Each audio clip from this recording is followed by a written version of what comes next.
In today's video, we'll look into a scenario in which the European Union has a civil war or splits in half, whatever you want to call it. And there'll be some nations joining, but you'll have to wait to see. And the first one to leave it is the Germans. Why the Germans? They think the EU is bad. And, well, with the Italians not being a big fan of the French, they decide to go against the French, because who likes the French?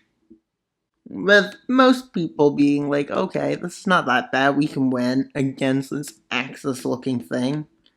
And then the Austrians join. Hopefully they're not bad painters. And then the Portuguese join, because they're Portuguese.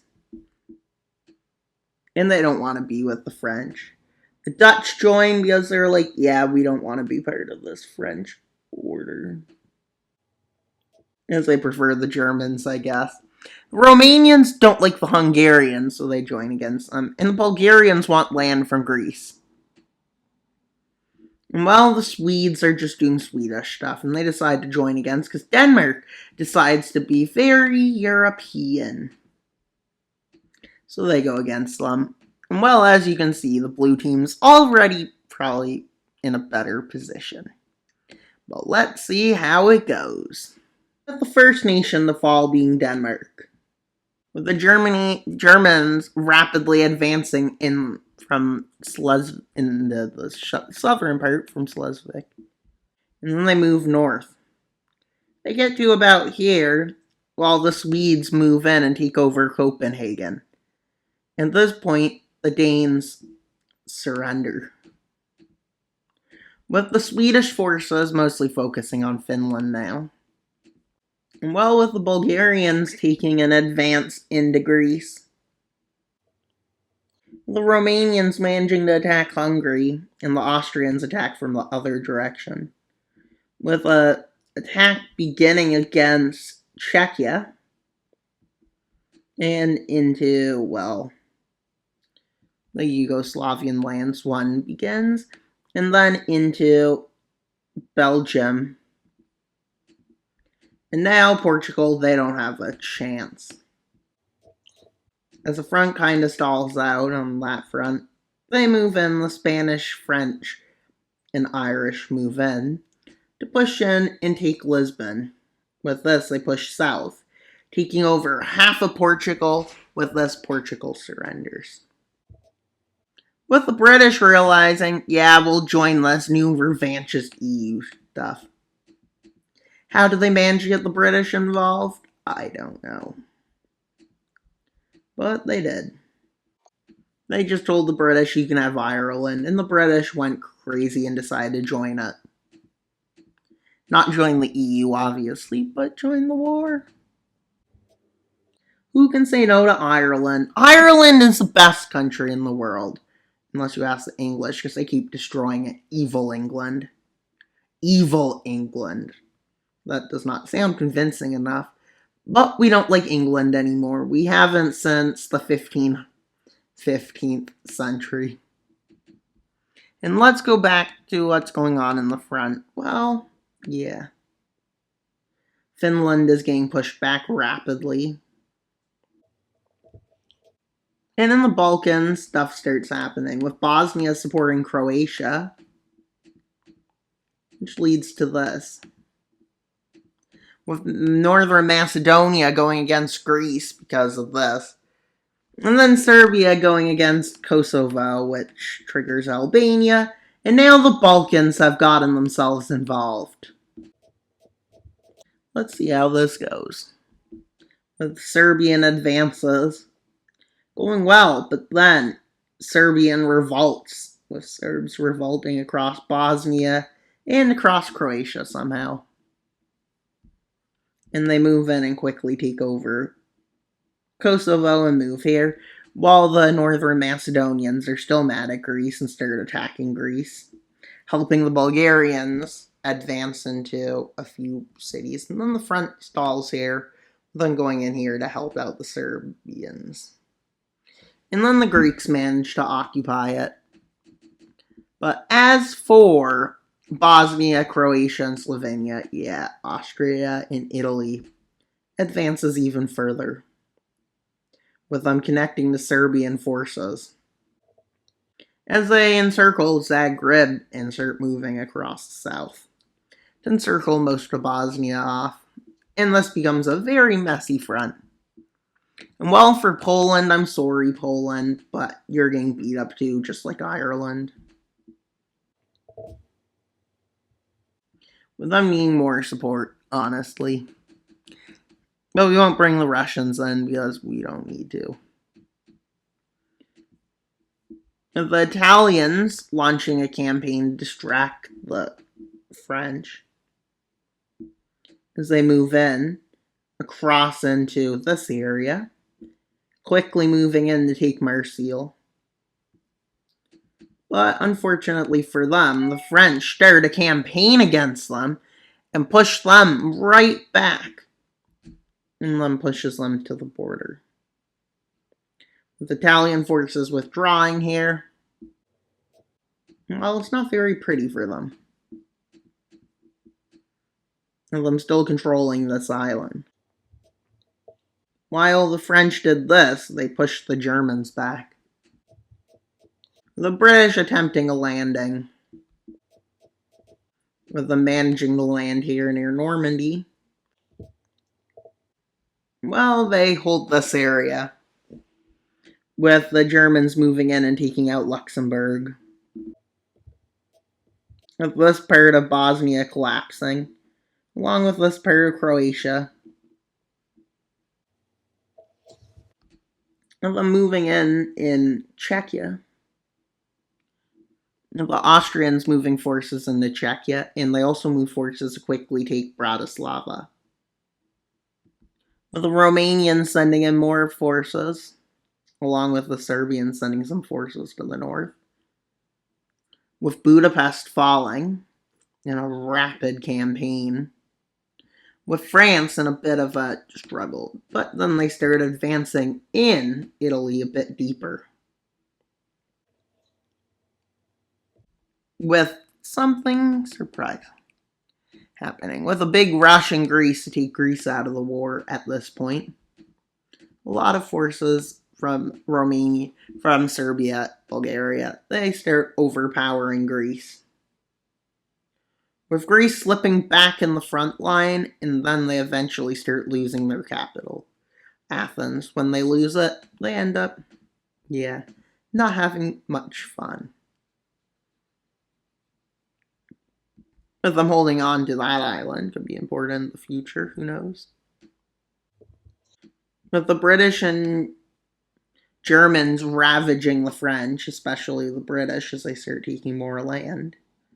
With Spanish forces and French forces pushing the Germans back. Not the Dutch, because why? And they didn't have enough forces because they really wanted to invade the Germans. And thus they do. While the Dutch are forced to withdraw. As there's no way other. With a stalemate breaking out along the Rhine. With German forces advancing in the Polish lands. With Czechia surrendering, followed by Hungary. And at this point, they start moving into Slovakia. Rapidly advancing across. With a push towards Warsaw beginning. And against Finland, Sweden makes a landing down here and uses this to widen its front. And thus, they move into Helsinki. With Finland refusing to surrender still. They're hoping they can persuade Norway. With the Battle of Warsaw breaking out and Warsaw falls.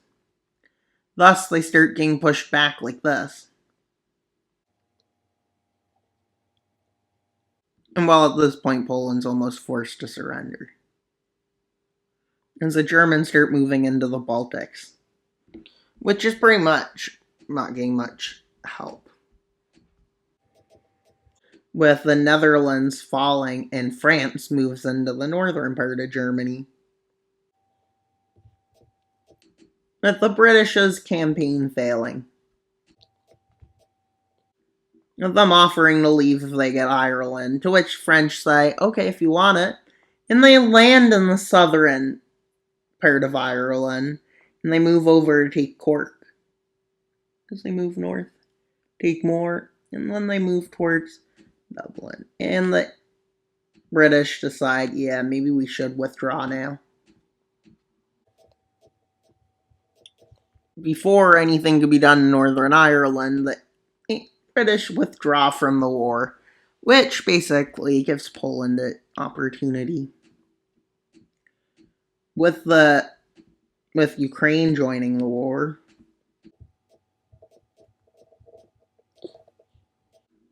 as we'll assume Russia's invading them in this.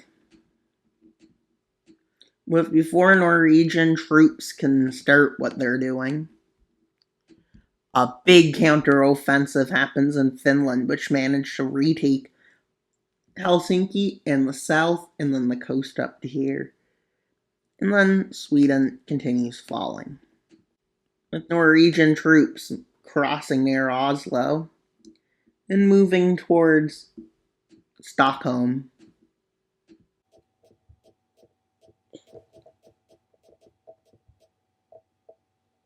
With Sweden on the verge of collapse. And then, as Helsinki falls, this part collapses, with them completely pushing them out. But the Germans hold on to this island. But with Ukrainian entrance, the Polish front. With loads of forces moving in, the Polish front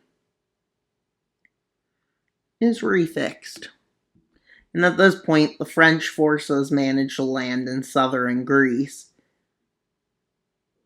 But this landing basically not very good for them. With France taking opportunity of all of this to push the Italians and Germans back. With Spain, Poland, Ukraine, and France, and this becomes impossible for the red team to win. If the British had this not got pushed back by the French, just the British. Maybe. If the British had forces in Poland, in Portugal, maybe. With the liberation of Denmark beginning. And concerning France, yeah. Probably not a surprise that Germany is losing. It's much weaker than France. And for the Balkan nations, I think they picked the wrong side. With Northern Macedonia falling and Bulgaria collapsing. And at this point, with Bulgaria collapsing, Ukraine starts opening a front. With them then moving down into Bulgaria, taking some cities. And then they move in to take Bucharest, while at this they take the capital, Bulgaria, Sofia. And then they move in to take the rest of Romania as they stop at the mountains. With the Italians, if the Italians didn't collapse per se, maybe it would still be.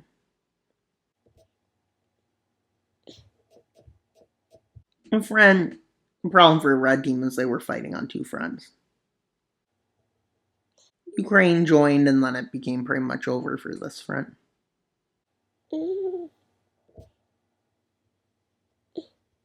This becoming the front with Serbia being surrendered, Bulgaria collapses, and Romania collapses. With them pushing back against Austria, and then moving down to take Venice. After they take out Austria, they move in to take Munich. Then they manage to take Berlin. And then they move in to take Hamburg. And while I can imagine, you can assume it's already collapsing. With the collapse of Germany, thus meaning it's time for peace. Let's see what happens in the peace treaty with these bunch of nations, including the complete obliteration of Sweden, with Sweden becoming a small nation after losing a lot of land to Norway. Denmark and Finland, and then while Romania and the Balkans got completely destroyed. With Serbia losing land to all nations, basically, losing a bit to Croatia, Hungary, and Bosnia. Then they lost. Then Albania just expanded into Greater Albania. Now their country-shaped matches their flag. And then Greece annexed a bunch of land from Bulgaria, gaining this. Romania lost a bunch of land to Hungary, Ukraine, and a tiny bit to Croatia. And then they were split back into Transylvania and, well, Wallachia and Moldavia. And then Italy, well, yeah, they lost quite a bit of land,